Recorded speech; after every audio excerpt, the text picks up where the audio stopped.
Today, we're talking about something special. Not just fast cars, not just rare cars. We're diving into JDM cars that make you fall in love with driving all over again. The kind that turns a grocery run into an event.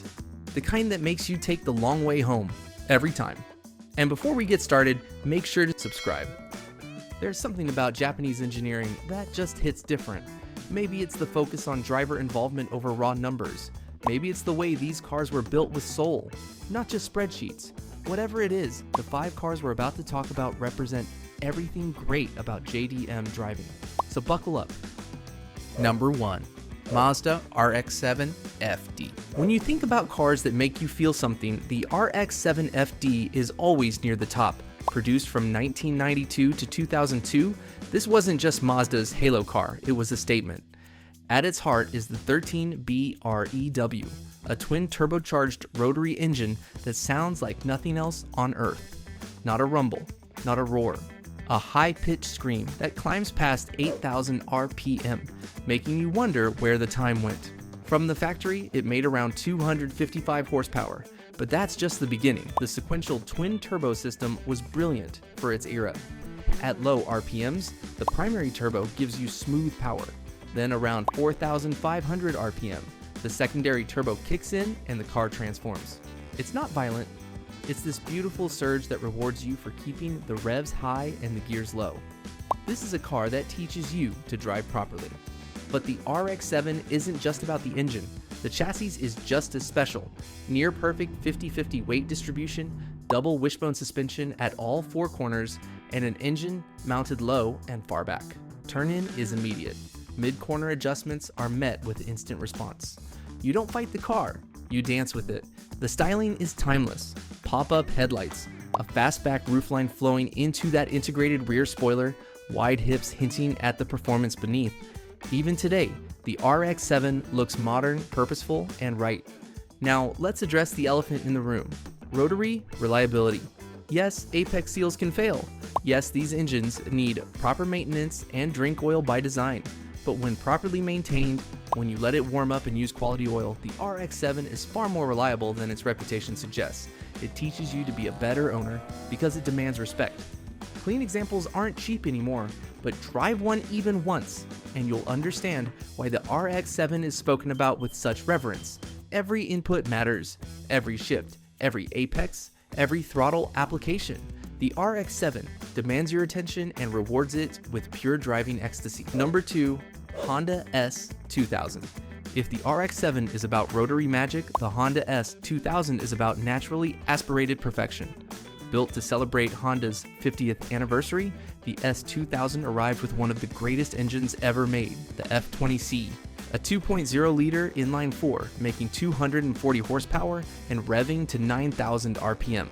That's 120 horsepower per liter, naturally aspirated, in 1999. Later models received the F22C, trading some top-end scream for more torque.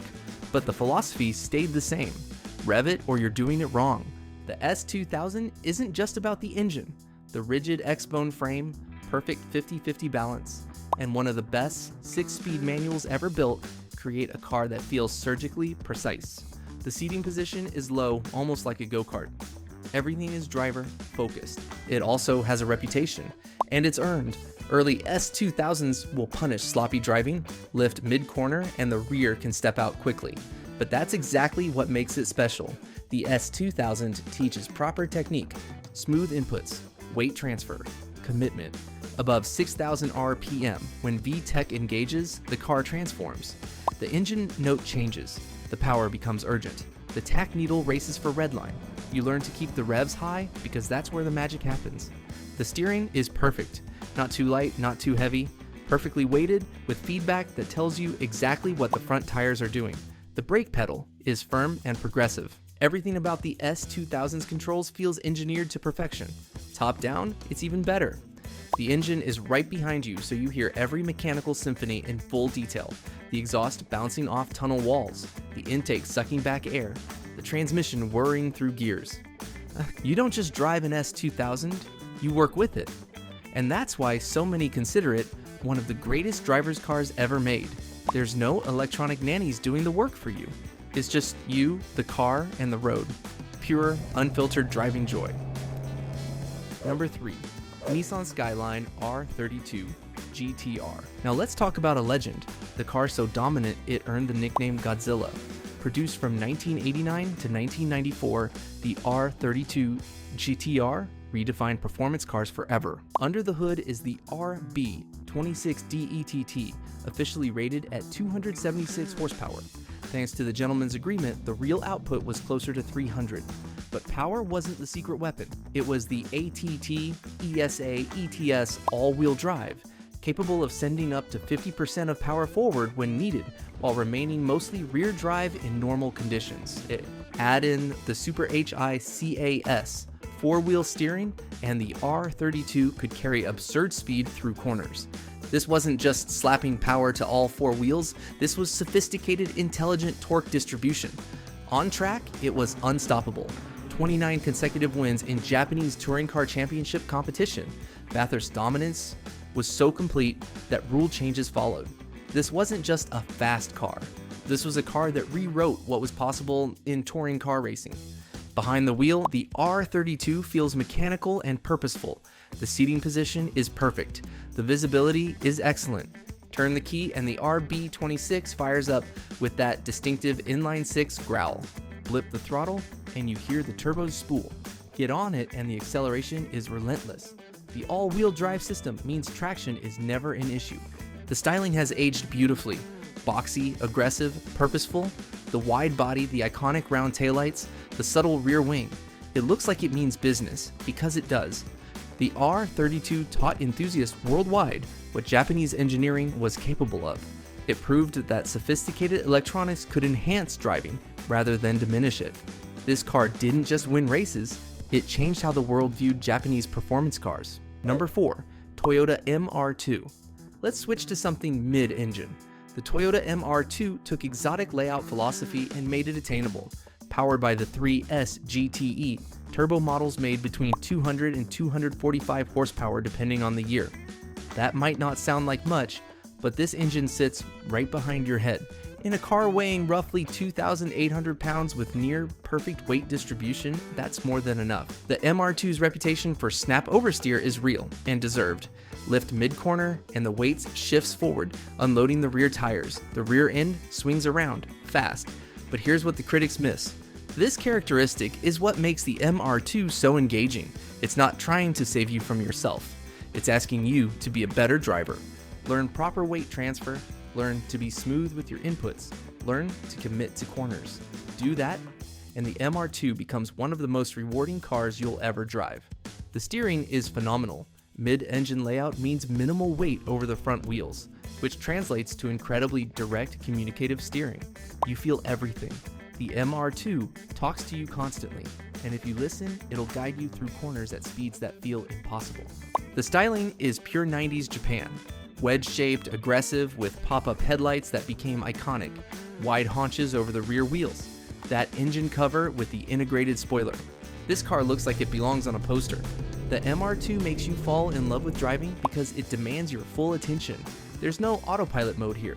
Every drive is an active engagement between you and the machine. And when you nail that perfect corner, when you feel the weight shift exactly right, when you exit with the turbos singing and the rear tires hooking up, you understand why mid-engine layouts are so special. Number 5. Subaru Impreza WRX STI. We'll finish with rally royalty, the GC8. Impreza WRX STI is where Subaru's performance legacy truly began. Under that hood scoop sits the turbocharged EJ Series Boxer engine, producing roughly 250 to 280 horsepower depending on variant. The horizontally opposed layout creates a lower center of gravity and better balance. You feel this immediately when driving. The GC8 sits low and stable, rotating beautifully through corners. Then there's Subaru's symmetrical all-wheel drive system. It doesn't just split power 50-50, it actively manages torque weight distribution based on traction. Combined with mechanical differentials and rally-bred suspension tuning, you get a car that puts power down in conditions that would leave other cars spinning helplessly. Let's talk rally heritage. Colin McRae, Richard Burns, Petter Solberg. The GC8 won multiple World Rally Championship titles and became an icon of motorsport. Every STI sold was essentially a road-going rally car. That lineage is in the DNA of every GC8. Driving a STI feels purposeful. Fire it up, and that boxer rumble is unmistakable. No other engine sounds quite like it. The all-wheel drive system inspires confidence in all conditions. A rain? No problem. Gravel? Bring it on. Snow?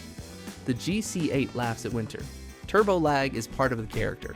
You learn to keep the revs up to anticipate the boost. When it arrives around 3,500 RPM, it's a surge that never gets old. The turbo whistle, the wastegate flutter, sounds that make enthusiasts smile every time. The styling is iconic, boxy, functional, aggressive. The hood scoop became a Subaru signature. In classic blue with gold wheels, it's instantly recognizable. This is a car that never says no. Track days, back roads, winter storms. The GC8 makes every road fun because it was designed for rally stages where conditions constantly change. There you have it. 5 JDM legends that make you fall in love with driving all over again. The RX7 with its rotary scream and perfect handling. The S2000 with its 9,000 RPM symphony and precision engineering. The R32 with its technological dominance and racing pedigree. The MR2 with its mid-engine magic and rewarding dynamics. The GC8 STI with its rally heritage and all-weather capability. These are cars from an era when manufacturers took risks, when driver involvement mattered more than lap times, when character mattered more than comfort. Each one makes you a better driver because they demand something from you. So, which one would you choose? Let me know in the comments. If you enjoyed this deep dive, like, subscribe, and hit that notification bell. That's it for this one. Stay sideways, keep it at the red line, and I'll catch you on the next pull.